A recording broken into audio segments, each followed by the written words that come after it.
ये पकड़। एक तो मंडी में जानवर ढूंढना भी अजाब है, बड़ी मुश्किल से ये एक बकरी मिली है। लेकिन सेठ आप तो बकरा लेने आए थे, पर ये बकरी? बस ये मुझे पसंद आ गई तो मैंने खरीद ली। बाकी लगाएंगे शाम में चक्कर। अभी मुझे बहुत गर्मी लग रही है तो मैं घर जा रहा हूँ। ये रिक्शे में लेके आ जा।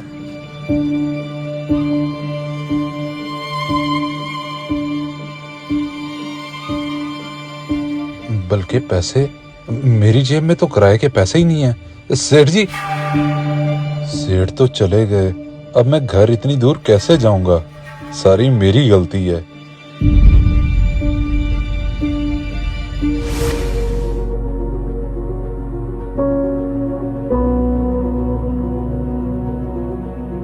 जी भैया, ले आए जानवर? किधर है? हाँ, एक बकरी खरीदी है मंडी से और वो मुलाजिम लेकर आ रहा है पीछे। चले ठीक है, मैं समझा आप ले आए हैं।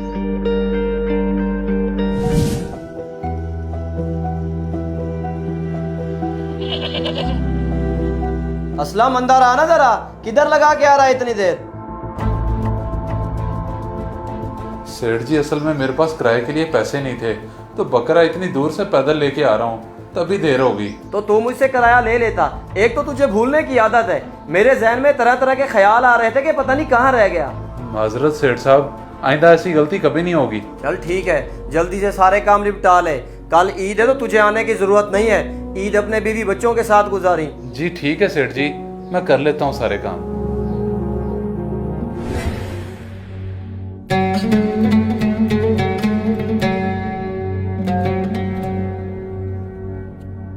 आपने इस बार ईद पे फिर से पुराना सूट पहन लिया।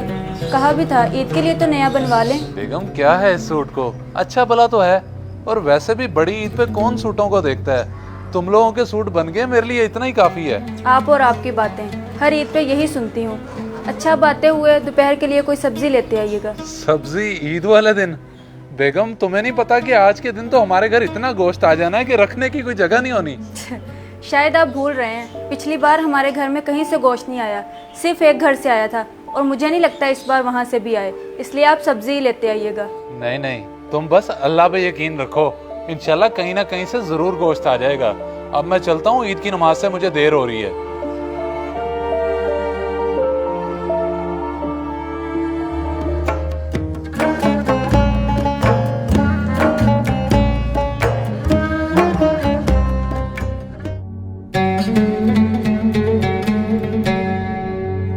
बेगम, मैं पढ़ आया हूँ ईद की नमाज, तुम बताओ कहीं से आया गोश्त? प्याज तो मैंने काट लिए हैं, लेकिन अभी तक कहीं से नहीं आया, और मुझे नहीं लगता कोई दे के भी जाएगा। अच्छा, तुम फिक्र ना करो, मैं मालिक के घर चक्कर लगाता हूँ और कोई काम भी दिखाता हूँ, और आते हुए गोश्त लेता आऊंगा। ठीक है, आप लगाएं चक्कर, लेकिन जल्दी वापस आइएगा, ये ना हो सारा दिन उधर ही गुजार दें। हाँ हाँ, मैं जल्दी वापस आ जाऊंगा, बस तुम प्याज वगैरह काट के रखो।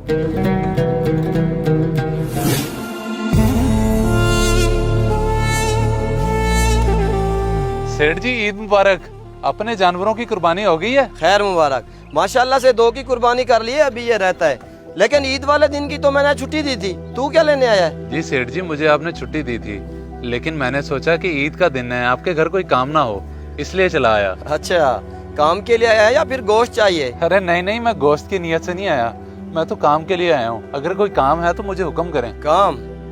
अच्छा, वो 3 शापर पड़े हैं फ्रिज में गोश्त के, वो उठा ले जाके। जी ठीक है सेठ जी, मैं उठा लेता हूँ, बहुत शुक्रिया आपका। किस बात का शुक्रिया? इतना गोश्त तेरे लिए नहीं है, वो उठा के सेठ हसन, अली और शहबाज के घर दे आ। अच्छा जी ठीक है सेठ, मैं दे आता हूँ। और रुक, उन्हें ये जरूर बता दी कि ये गोश्त सेठ असगर के घर से आया है, और मेरी तरफ से ईद मुबारक भी दे दी। जी मैं बोल दूंगा उन्हें।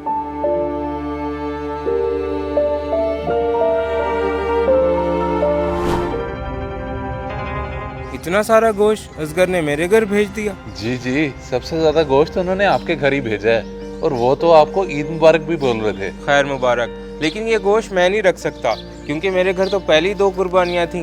पर उन्होंने तो बड़ी चाहत से आपके घर भेजा है, और आप लेने से इनकार कर रहे हैं। चाहत उनकी अपनी जगह, लेकिन इसका असल हकदार मैं नहीं हूँ। उनसे कहें कि ये गोश्त गरीब गुरबा में तकसीम कर दें, क्योंकि मैंने भी अपना सारा गोश्त गरीबों में ही बांट दिया। अच्छा चले, मैं उन्हें जाके बता देता हूँ।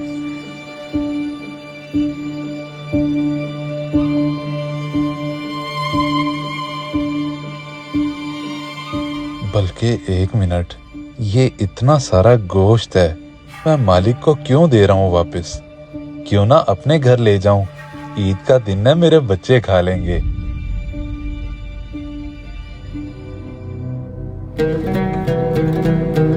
इतना सारा गोश्त आपके उस कंजूस मालिक ने आपको दे कैसे दिया? बस तुम ये समझो कि अपने मालिक से बड़े धोखे से निकलवा के लाया हूँ मैं ये। धोखे से? मतलब उन्होंने ये अपनी मर्जी से नहीं दिया?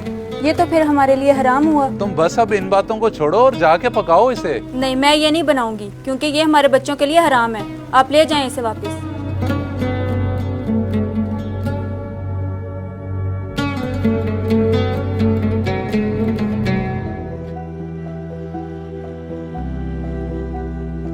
सेठ जी, अली और शहबाज साहब ने तो गोश्त रख लिया है, लेकिन हसन साहब ने गोश्त लेने से इनकार कर दिया है। इनकार कर दिया है?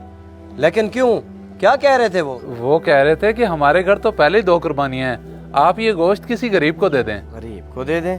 चल तो ऐसा कर, ये गोश्त जाके बीबी जी को दे दे, वो फ्रिज में रख लेंगी, बाद में काम आ जाएगा हमारे। जी ठीक है सेठ, मैं दे देता हूँ।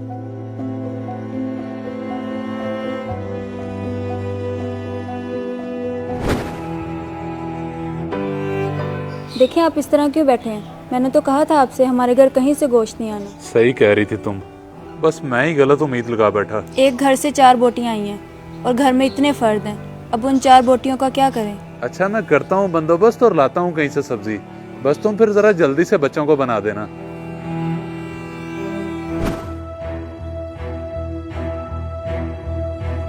भैया सारे घर से स्मेल आ रही है, फ्रिज में जितना गोश्त रखा हुआ था सारा खराब हो गया। सारा गोश्त खराब हो गया? लेकिन वो कैसे? कल से इतनी लोड शेडिंग हो रही है, गोश्त तो खराब होना ही था। अब बताएं इसका करना क्या है? वो तो था भी इतना सारा गोश्त। असलम, जा गोश्त उठा के बाहर फेंका और फ्रिज की अच्छे से सफाई कर दी।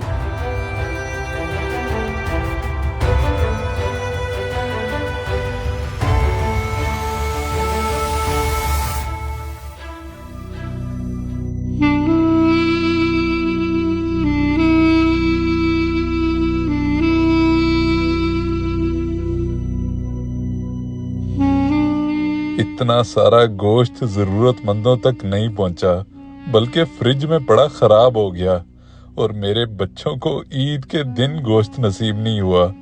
मेरे मालिक उनको नवाज जो गरीबों का एहसास करते हैं। इस वीडियो को सदका जारिया समझकर जरूर शेयर करें।